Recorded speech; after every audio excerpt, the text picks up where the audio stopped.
On this slide, we went through the calculation for the transition of an electron at n equal to 3 down to n equal to 1. This calculation is something that you need to be able to do. That is the change in energy of the atom and the energy of the photon when there's a falling of an electron from a higher level down to a lower level.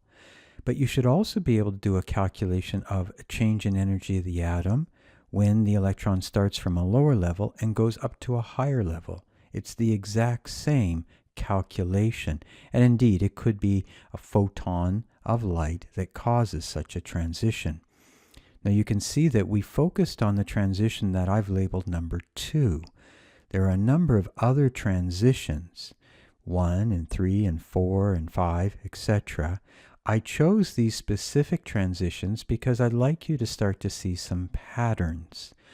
So in the chart or the table that follows this diagram found just below in your course pack, you will see the same transitions labeled. And to make more explicit, these transitions are number 2, E3 down to E1, number 3, E4 down to E1, number 4, 3 down to 2, 5, 4 down to 2, 6, 4 down to 3, and 7, 5 down to 3. So make sure that you indicate those transitions. As it turns out, there are actually an infinite number of transitions, because as we will see, there are actually an infinite number of energy levels in the hydrogen atom, and in fact in any atom. Now we just went through the calculation for E3 down to E1. You should be able to do the calculation for the other ones, that is 4 down to 1, 4 down to 2, 4 down to 3, and I encourage you to give that a try. I was hoping that you would include the calculation of E3 down to 1 in the table, just so that you have access to it right there. And also I give other examples as well. So for instance, there is the transition of E3 down to 2, and just to blow it up a little bit, you can see that I take our equation for the change in energy of the atom and I plug in the appropriate values. And it is always 1 over n final squared minus 1 over initial n squared. And so I plug in the values 1 over 2 squared because that's my final energy level, and 1 over 3 squared because that's my initial energy level. We calculate the negative 3205 times 10 to the negative 19 joules. So that's the change in energy of the atom. Then we take the absolute value of that value because we're interested in the energy of the photon. And then we calculate the wavelength, and we make use of our formula lambda is equal to hc over the energy of the photon. So it's the same calculation in each of these cases. At this stage, I'd like to show you the results so that you can start to see the trends. So I do ask you to make sure that you can do this calculation, but here are the results. We already saw E3 down to E1 will give a wavelength of light of 102.6. Therefore, the wavelength of the photon that's emitted would be 102.6 nanometers. E4 down to E1 gives a wavelength of 97.27 nanometers, and the corresponding energy of the photon is given. The transition of an electron from 4 down to 2 gives a wavelength of 486.4, and then E4 down to 3, 1876 nanometers, and then finally you can see I've already done the calculation of 5 down to 3 at 1283 nanometers. Here's the pattern that I'd like you to start to notice. Any transition from a higher level down to 1 will give wavelengths that we see here, and I hope you notice that all of those wavelengths are less than 400 nanometers. The region of the electromagnetic spectrum that's less than 400 will correspond to the UV. Now I realize that if it's much less than 400, we start to get into other areas of the electromagnetic spectrum, such as our X-rays and our gamma rays and such. But for our purpose, it'll always be that region of the electromagnetic spectrum that's just adjacent to the visible. You may also notice that any transition, and I know I only showed two representative examples, but we can generalize. Any transition down to 2 will show up in the visible portion of the spectrum. And finally, any transition down to 3 will show up in the IR portion of the spectrum. If you remember these generalizations, I think you'll find that it's a lot easier to interpret a number of things in this section. And actually, it's rather amazing. This is telling us something very special about what's going on in the hydrogen atom as these electrons go from higher levels down to lower levels. So Bohr would have done all of these calculations, and he would have been able to predict the wavelength of light that would be emitted when an electron goes from a higher level down to a lower level. At the same time, he became aware of some data that was already available. This data came from the 1860s and 70s and 80s. These are called hydrogen emission spectra. These were already available, but people did not know how to interpret them. So Bohr, equipped with his calculations, knew exactly how to interpret them. So let me show you a diagram that's not in your course pack, but will aid you in understanding what this data means. So here's the diagram. If you take a source of light, one possibility could be an incandescent light bulb, another could be the sunlight, for instance. If you pass that through a diffraction grating, such as a prism, everybody knows that this light will be diffracted into a continuous spectrum. The same sort of thing happens when you see a rainbow, except the prism in that case is actually water droplets. Notice that this is a continuous spectrum. All the colors of the visible spectrum would be detected. Now, if you could see in the infrared and in the IR, you would also see a continuous spectrum in that portion of the electromagnetic spectrum. If, however, you take a tube that's filled with hydrogen gas, we have evacuated out the air from this tube and replaced it with hydrogen gas. If you then hook up that tube to a high voltage source, such that you supply electricity to the hydrogen atoms, the electrons in those hydrogen atoms will be excited to higher states. When the electrons fall back down, light will be emitted. It is not a continuous spectrum that is seen, but rather we see a spectrum of very defined lines. So this is referred to as the hydrogen emission spectrum. You can do this with neon gas. You can do this with helium gas. You can do this with a variety of gases. And maybe I'm just going to go forward in the slide just so that you can get a sense of the kinds of things I'm talking about.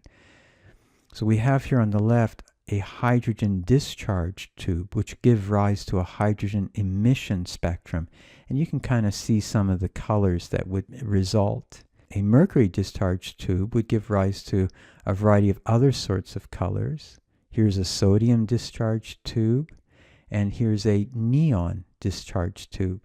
So it's that sort of glow of light that you see when you have these kinds of lights. And you, of course, you'd be very familiar with our neon lights here, right? So effectively what's happening is a high voltage light source is causing the electrons in neon atoms to be excited to higher states. And when those electrons fall back down, you see these lights.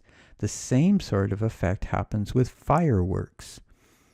So this is a very common effect, and perhaps you didn't realize that it's because electrons are falling from higher levels down to lower levels and emitting very discrete wavelengths, and then combined we see a certain color of light.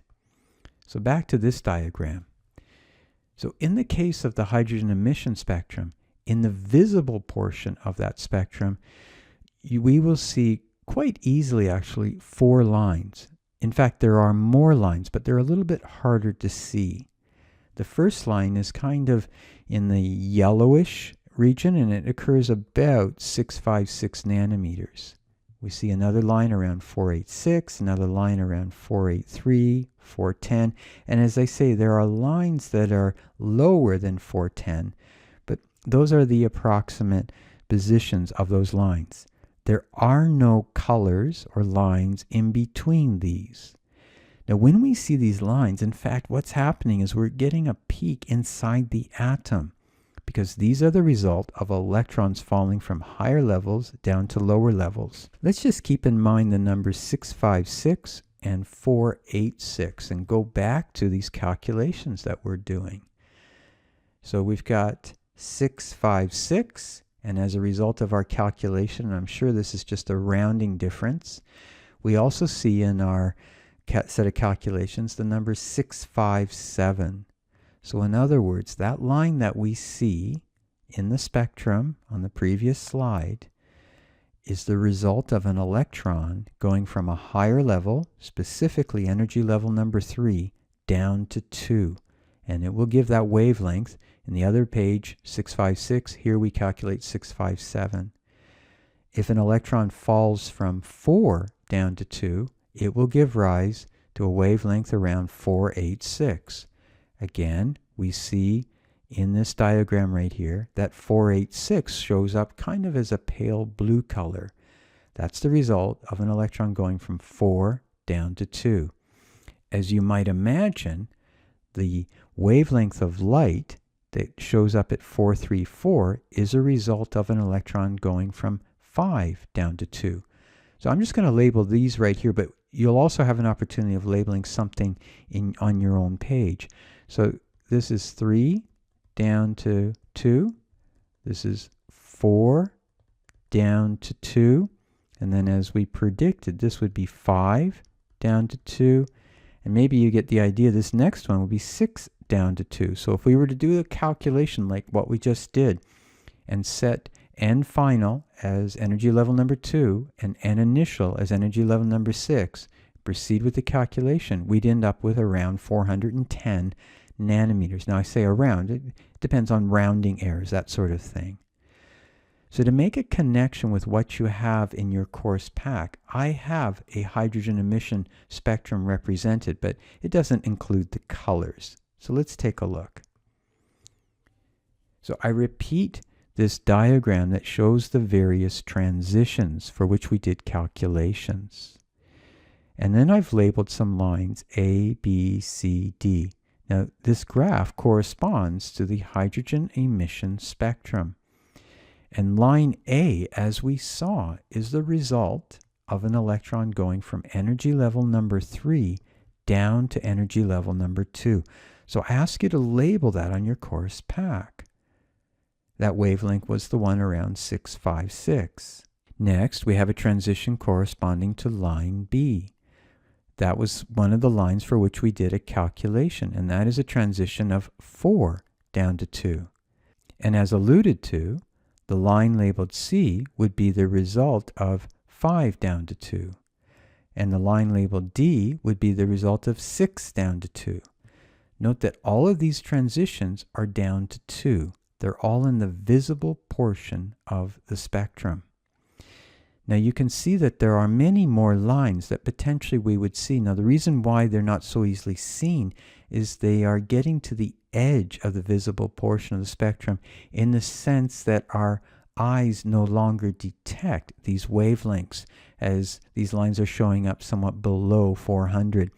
Now I know I've said before that the visible portion is 400 to 700.